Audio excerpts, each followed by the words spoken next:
porque agora vamos falar de educação, incentivo à leitura. Qual a importância, né, da gente incentivar a leitura nos nossos pequenos, né, desde muito cedo, e como a gente pode ajudá-los, né, além do papel da escola, além ali do que ele vê na escola, como que a gente pode ajudar em casa? E claro, quem está aqui para falar desse assunto comigo hoje é a Edilene Geres, que é pedagoga e psicopedagoga também, né, Edi? Boa tarde. Boa tarde, seja bem-vinda. Adoro os nossos bate-papos. Eu adoro estar nessa casa.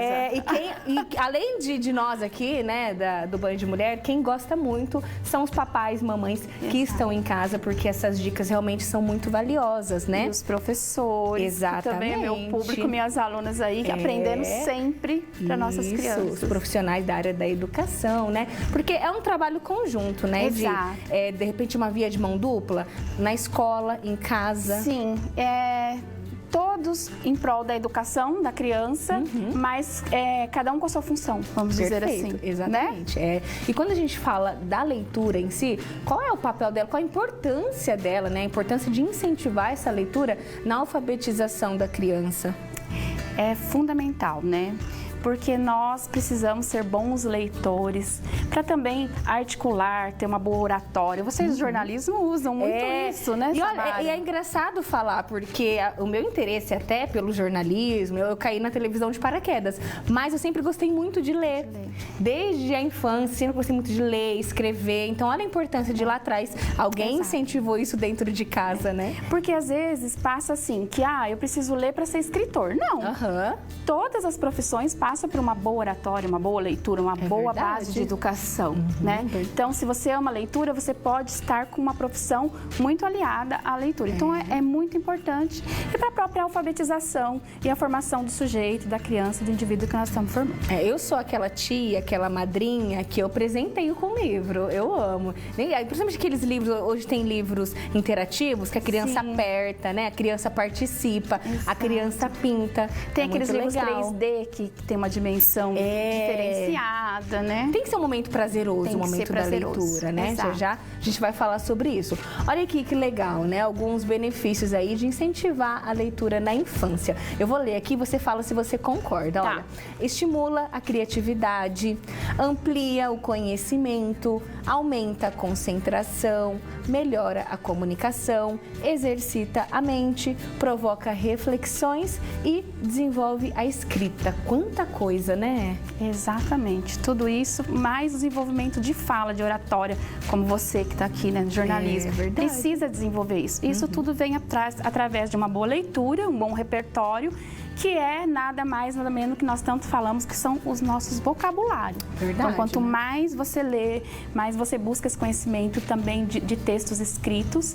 Hoje nós temos o audiovisual também, que também ajuda muito, às vezes, o texto, as histórias em áudio, né? Faladas. Mas o livro é sempre o livro. Então, eu ia te perguntar isso, porque hoje, assim, a gente sabe que esse item que está aqui na minha mão, o famoso tablet, né? Hoje em dia, com a tecnologia, muitas crianças já têm, né, o seu próprio tablet. E hoje a gente vê também os livros em PDF, onde a gente pode baixar os livros. Então, você é a favor do livro físico, ali, daquele momento com a criança, e não a telinha? Eu sou até pra mim mesma, né? Primeiro que nós já fizemos pauta aqui sobre a importância da tecnologia. Isso é muito importante, mas também nós temos que cuidar da recomendação médica. Crianças não poderiam estar com tanto tempo de uso de tela. Então, também por conta, sabe do que, Samara, que é muito importante? As ilustrações. Olha! Porque desde pequeno nós estamos cuidando do imaginário dessa criança. Então, tudo que ela tem de repertório, de ilustração, cria o imaginário e ela traz para a realidade. Então, quando você oferta bons livros, bons repertórios, nós estamos cuidando de uma boa formação. Com certeza, é verdade. E isso é muito importante até para nós, professores, porque essas questões não aparecem muito na nossa formação acadêmica, você acredita? Nossa, olha Então, só. a gente sempre tem que buscar, por isso que é bom, muito boa essa pauta nossa também. Até para trazer referências, exatamente, para entender o que é essa formação de leitura, o que é essa questão de leitura, que não é só ler o texto. Perfeito. Uma boa imagem também parte de uma leitura. Verdade, muito bom. E para quem está assistindo a gente, né, tanto assim, os papais, mamães, educadores, ai, mas meu filho ainda não sabe ler, por que eu vou, né, dar um livro para ele, por que eu vou contar uma história? Queria que você falasse um pouquinho da importância, mesmo a criança que ela ainda não lê, a importância dos pais lerem, né? Tá. E eu vou até aproveitar a sua fala e falar dos professores, porque eu trabalho com formação de professores de alfabetização. E entre os pilares da alfabetização, entre o processo de alfabetização que nós temos que formar aí os professores também, Samara, tem essa questão. Não começa a ler, a leitura não começa de textos e de livros. Nós começamos, como eu disse anteriormente, de imagens. Vou pegar algumas imagens aqui, ó. Legal. Por exemplo, o que é isso? Uma coruja. Então, isso que a criança está fazendo, que a Samara fez, é uma leitura. Primeiro de imagem. Por isso que ela reconhece os produtos na prateleira. A cor também. A cor. Tem aquelas famosas vídeos da internet que a criança não sabe ler, mas ela soletra o produto e depois ela fala, o que está escrito? Shampoo. Já viu? Já vi. Porque é uma leitura logográfica, é o primeiro tipo de leitura. Isso está nos pilares da alfabetização e eu trato muito disso. E a família e muitos professores precisam saber disso. Então, a leitura, ela vai muito antes, ela começa antes, exatamente. Isso vai formar vocabulário, isso vai formar aquelas habilidades que você leu aqui no início, de memória, de repertório, para depois nós irmos, então, para um livro, um escrito. Que legal. Então, aqueles livros de crianças bem pequenas, que tem só imagem, é perfeito. Olha. Por quê? Porque ela está contando uma história, narrando com o seu vocabulário, com o seu repertório e a sua imaginação. Estimula a criatividade. Perfeito. Ela vai criando uma história, Exato. né? E é daí que começa, e muitos pais e professores, por não conhecerem o processo de alfabetização, acham que isso não é válido. Isso é muito importante, Samara. Os meus sobrinhos, eu tenho sobrinhos de todas as faixas etárias, né? Desde 2 aninhos até sobrinhos mais velhos. E eles me pedem, principalmente os pequenininhos, me pedem muito, tia, conta uma história. E eu gosto disso, de ir criando na hora, sabe? Eles participando. É um momento tão bacana, né? Além dessa troca que você tem, um tempo de qualidade que você passa com a criança, né? E a escrita, ela parte da fala. Então, para você ser um bom escritor, você precisa primeiro produzir isso cognitivamente no pensamento, elaborar o texto, elaborar a história. Muito bacana. Agora eu vou entrar num ponto. Você é da época de ir à biblioteca? Porque eu sou. Sim. Fui muito à biblioteca, né? Sempre existiram, assim, bibliotecas municipais. Vamos mostrar a nossa idade? A Barça. Eu tenho toda a coleção da enciclopédia Barça, viu? Né? E mesmo hoje, com tanta tecnologia, né? Enfim, com tudo a um clique da nossa mão, ainda existem, sim, bibliotecas, né? E essa é uma forma totalmente gratuita de você ter acesso a muita coisa bacana. A gente vai conhecer uma biblioteca agora, que fica em Presidente Prudente. Vamos ver. A Milena está no 4º ano de Arquitetura e Urbanismo da Unesp de Presidente Prudente e todos os dias passa pelo menos 3 horas na biblioteca da faculdade, consumindo conteúdos acadêmicos e até literários. Além da minha formação acadêmica, ter esse espaço que tem essa literatura, que é muito importante para mim como uma futura profissional, também aqui tem um espaço muito interessante para minha formação pessoal. Livros de várias áreas que eu acho muito interessante, que talvez eu não teria capacidade de comprar em outros momentos. E também tem um acervo de livros românticos, de ficção, que também são muito interessantes, né? Estimulam bastante a leitura para além da academia, que eu acho importante. Ela conta que frequenta o local não só para estudar, mas também para discussões em grupo e até para relaxar. Eu venho aqui na biblioteca pelo menos 3 horas assim, por dia, na semana, para a gente conseguir fazer reuniões e fazer elaborações do que a gente gostaria, como um projeto cultural. Mas também, para além disso, eu gosto de vir para ler também. Aqui também é um espaço bem, na parte do acervo, é bem silencioso, para relaxar, para ler um livrinho, mas também para estudar. Mas para além de estudar, para o bem-estar mesmo, para a saúde mental. São mais de 279 mil publicações sobre diferentes áreas do conhecimento disponíveis nas prateleiras. E não é preciso ser um estudante da universidade para utilizar o espaço ou consultar livros. Qualquer pessoa da comunidade pode vir até aqui. A gente tem um material bem diversificado, um acervo bem diversificado. A gente atende as 3 grandes áreas do conhecimento. Então, são diversas coleções que nós temos aqui. Então, livros, mapas, atlas. Então, a gente tem a visita orientada aos espaços da biblioteca para conhecer um pouco melhor os serviços. A gente tem uma sala de pesquisa com computadores, com acesso à internet. Então, a pessoa pode digitar o seu trabalho e pode consultar as bases de dados que a Unesp tem em assinatura. A gente tem algumas formações acadêmicas também, né, capacitações que as pessoas podem participar de forma gratuita. Ainda segundo a diretora, muitas vezes a comunidade não sabe que é possível ter acesso aos conteúdos e serviços de forma gratuita.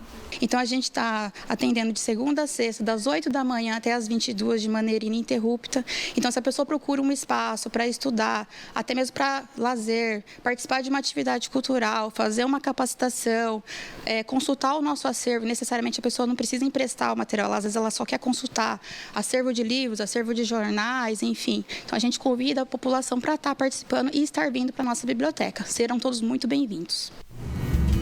Aí, olha a importância da gente mostrar aqui, né? Totalmente gratuita, tá aberta ao público, né? E quando a gente mostra jovens aí utilizando a biblioteca, a importância desse respaldo, dessa referência na infância para chegar nessa fase e poder usufruir. Exatamente. Nossa, e que importante mostrar essa reportagem justamente isso, né? Quantas pessoas não têm a informação do acesso que tem de um acervo maravilhoso desse aqui. Com certeza, né? E acesso à cultura, né? Acesso à educação, enfim. Muito bacana. No próximo bloco, a Edi vai mostrar pra gente aqui algumas referências, né? De repente você não sabe como iniciar essa leitura aí com os pequenos, né? Então, é importante a gente também ter uma referência, saber como começar e o que mostrar para as crianças, né? Tem que ser algo também adequado à faixa etária, né? Exatamente. Então, aguenta aí que já a gente continua esse bate-papo que tá mais que especial, tá? Estamos de volta. Ajoelhou, tem que rezar, viu? Olha, a gente está hoje aqui falando de leitura, né? A importância de incentivar a leitura aí nas nossas crianças. E claro que tinha que ter alguns exemplos, né? Exatamente. Boas ideias, bons livros, bons textos. Olha só, esse aqui você disse que é um livro ótimo aí para a infância, por quê? É o livro das virtudes. O que a gente recomenda é você também olhar a qualidade do texto e das ilustrações.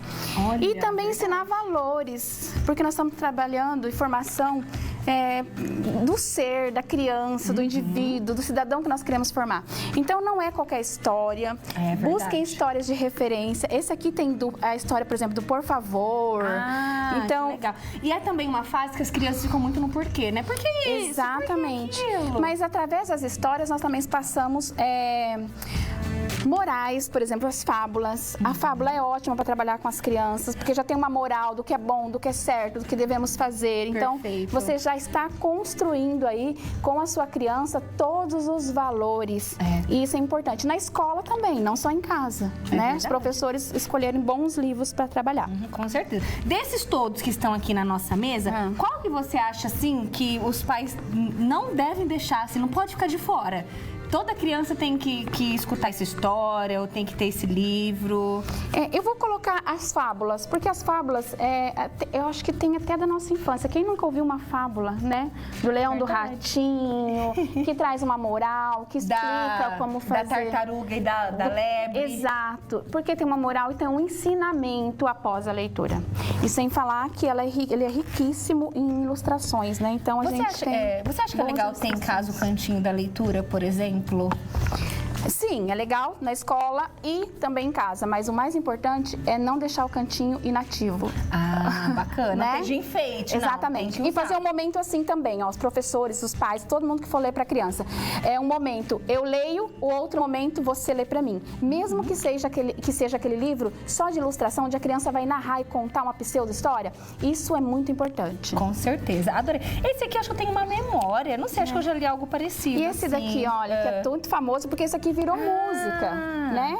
Só que dentro desse livro, Samara, tem muitos que nós não conhecemos. Normalmente falamos sempre os mesmos, as mesmas histórias. Isso aqui para memória também é muito bom. Nossa, tô adorando todos. Deixa eu ver qual mais aqui. Esse aqui é de uma editora maravilhosa, ó, que também trabalha muito essa construção de caráter, de virtudes. E esse aqui é lançamento, ó, Beto é a Pedra Estrela. É maravilhoso. E hoje em dia tem muitos clubes de leitura também que você assina, né? E todo mês você tem livros em casa. E, mais uma vez, frisando, né? Para quem não tem, de repente, condições de comprar livros, existem inúmeras bibliotecas municipais espalhadas, né? Em todos os lugares. Exatamente. E doar também, né? Doar livros, Samara. Porque se você já leu, passa para uma biblioteca municipal, né? Faça a doação. Tô adorando. Gente, é um universo que encanta esse universo é um universo crianças e adultos. E nós precisamos cuidar muito bem disso. Com certeza. Eu ficaria o resto da tarde aqui. E é gostoso esse ambiente, né? Sentar no chão, ler, pintar, brincar com a criatividade, né? Alguma coisa que eu não acrescentei que é importante ressaltar? Não, eu gostaria de falar realmente de a importância de nós, principalmente nós professores, de entendermos o processo da leitura, que não é, como eu te disse no começo, que é um material que eu forneço para minhas alunas, que eu dou formação de professores, é um jogo da memória, ó. Olha! Mas você pode usar a mesma figura para trabalhar, isso é leitura de imagens. Então, a leitura não é só quando a criança já sabe ler e escrever. E olha, quem não te acompanha ainda, bora acompanhar a Edilene Geres nas redes sociais, que tem um conteúdo incrível sobre educação. E eu tô começando umas aulas gratuitas só sobre alfabetização e eu vou falar sobre isso. Sou fã do seu trabalho e obrigada. Veio direto de Bastos aqui pro Band de Mulher. Sempre a gente adora, nossa consultora oficial. E só eu mesma, né, fazer minha convidada ajoelhar? Vamos levantar? Agora é a prova, hein? Ai, ai, ai. Levantamos aqui. Mas de uma boa causa. Obrigada. Boa Até tarde a próxima, a todos. Até viu? mais. Agora